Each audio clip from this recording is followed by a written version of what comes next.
আমি আরেকটা গজল বলছি আপনাদের গ্রাম নিয়ে, আপনারা শ্রবণ করুন।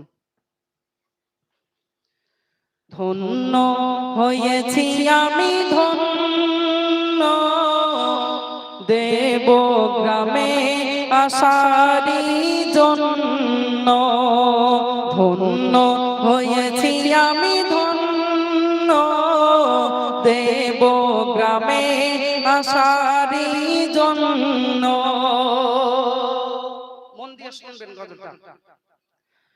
ও দেবক গ্রামবাসী, আমি তোমাদের ভালোবাসি।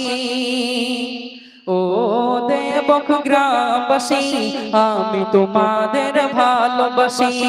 তোমাদের দাওয়াত পেয়ে আজি গুনাহগার আমি নিয়ে এসেছি। ও দেবক গ্রামের যুবক ভাইরা, আমি তোমাদের ভালোবাসি। তোমাদের দাওয়াত পেয়ে আজি গুনাহগার আমি নিয়ে এসেছি। ও দেবক গ্রামবাসী, আমি তোমাদের ভালোবাসি।